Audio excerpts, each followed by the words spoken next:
Hello subscribers, this is crashandcortex here, and this is yet another shiny battle with my fellow shiny hunting friend, TheMaster327, a fellow shiny hunting Brit, as you may know. And anyway, it's been a while since I've actually recorded one of these, and I apologise for not really staying true to my word of uploading shiny battles consistently. Many events in my life have kind of come together and painted a rather convoluted picture and have upset me rather a lot. But let's not go into that, let's just go right into this battle right now. Now, I'm trying to use a bunch of shinies which I haven't actually used very often before. Trying to be a bit experimental, if you will. The Master327, at the moment, he's really focusing on strategies which are tried and true. He uses mainly setup strategies, like you have dual screening and baton passing, shell smash boosts, and the likes of that. So you can see this Mr. Mime lead. I saw it come from a mile away, but then again, he does this like every single battle. Starts with a reflect and a light screen, and there's nothing wrong with that at all, as I just seize the opportunity to just set up stealth rocks. I wasn't really expecting Bastiodon to do much, but it did a little bit of work in this fight, and I'm actually quite impressed. Now, of course, I expected him to just kind of set up dual screen, so if he gets to get a bit of chip damage, I'd roar him out just like this. And that actually sets him up into Aerodactyl. It's a very nice play on my part, as not only does Aerodactyl take stealth rock damage, but you'll see in a moment that thanks to my Bastiodon's ability Sturdy, the Aerodactyl's Earthquake, it doesn't even take me down to Sturdy. This is hilarious. Bastiodon is such a beast. Doing that, I just seize the opportunity, Sturdy Metal Burst, and just immediately just take out his Aerodactyl. Just like that. Bastiodon proving its worth. It is the better of the two Sinnoh fossils. Rampardos, even though it's got a lovely, lovely red skull in its shiny form, ain't got shit on Bastiodon. And Master, in kind of sent out his fellow fossil Pokemon Caracosta. Now, Bastiodon wasn't really going to do much. I was hoping that maybe Bastiodon could outspeed it, but unfortunately, I just get taken out by a Swift Earthquake. Just like that. And Bastiodon goes down. And at this moment, I actually forgot that dual screens were in play, so I kind of made a really stupid play. Well, I went into Jolteon, that's actually not too bad. It doesn't seem too bad, he doesn't really have any ground types to my knowledge. And Volt Switching, I would assume would kill him, but then I forgot Light Screen was in effect, and it didn't actually kill the Caracosta. It just took it down to fairly low health, which is a bit of a pain in the arse.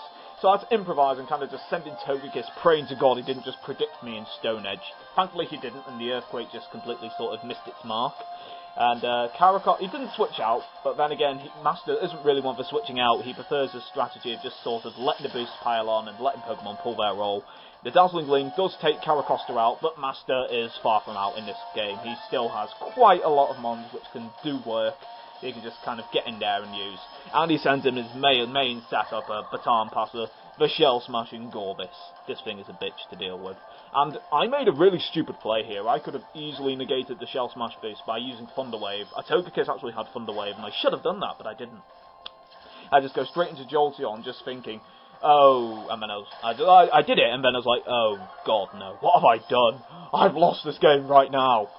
And, of course, the Master's just kind of piling on the boost with one Shell Smash.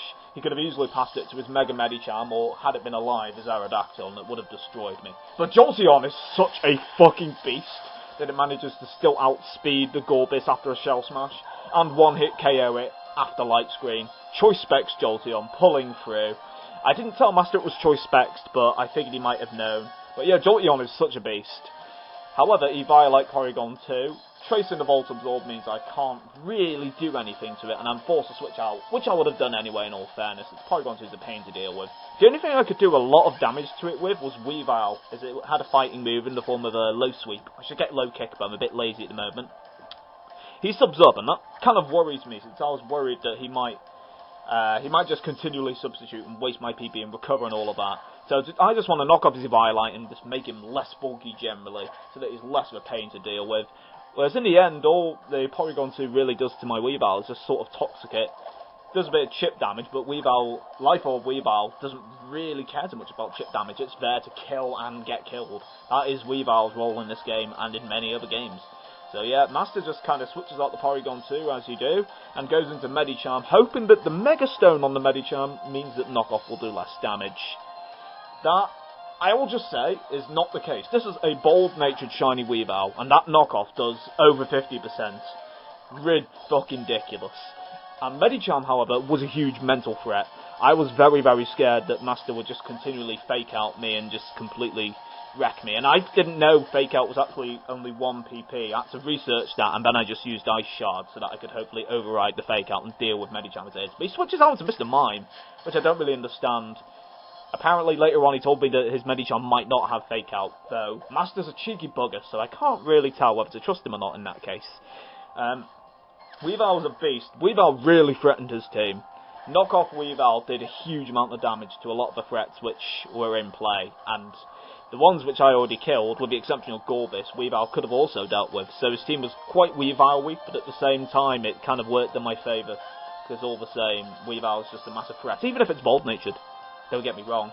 And here I actually, not sure if I made a misplay or not, I decided to go for the damage with low sweep, and I feel like if I knocked off Porygon 2's Violite, I might have been able to kind of go through this a bit more efficiently without losing as many Pokemon. I mean, Porygon 2 is not exactly one for speed, so it's not like the speed up really mattered, and obviously Life Orb Recall means Weavile did a ton of work, so its death was not in vain, it did a huge amount of damage, but then Porygon 2 recovers. That really worries me, because obviously, if anyone has ever faced in Violite, Porygon 2 in their life, you know they're a bulky bastard. Life Orb Latios, however, is no joke, but I didn't want a Draco Meteor, since I didn't think Draco Meteor would KO it, so I just opted to go for the Psyshock, and then hope it doesn't recover, and then just kind of obliterate it the next turn, with any move, depending on how much damage it does.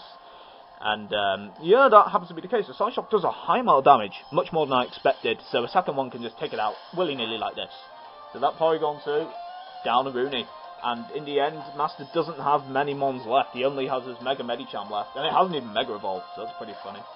But yeah, at this time, the game is, I see it as practically kind of already won. But I wanted to play very carefully just to make sure that I could minimise my losses in a way. I don't want to sound too cocky, but yeah, at the moment he only has one Pokemon and I have 4. So I expected him to Fake Out again, so this is where the mental threat comes in. I wanted to preserve my Latios. Medicham Mega Evolves, and surprisingly enough, does not go for the Fake Out. Well, at least surprisingly to me, at least. I don't even know if Fake Out's a good move on Mega Medicham. He Ice Punches, and just watch this! The Ice Punch just completely one-hit KOs Jolteon. It wasn't even a critical hit. That is what a hasty minimum defense Jolteon. That is how it takes a Mega Medicham Ice Punch. And to cap off the match, I decided to show a little bit of overkill here, bring in Choice Scarf Braviary, and just kind of completely obliterate Mega Medicham, because as everybody knows, there is no overkill. There is no kill like overkill. And Braviary is amazing. The shiny Braviary is lovely. Anyway, that is the match over. A fantastic match in all fairness. And Master wants me to upload this to YouTube. He felt it was a good battle. And I enjoyed it myself. So yeah, hopefully in the coming few days, or weeks, my battle output and video output in general might be improved considerably. So who knows? Maybe I might break out of this suppression and actually make some more videos. I am back into hunting, so hopefully video outputs become more frequent on the whole as well. But anyway, who can predict that? Because honestly, you know, shiny hunting is unpredictable as anybody. I'm going to stop ranting now. Thank you for watching, everybody, and hopefully I shall see you soon. Take care. Bye-bye. ETC.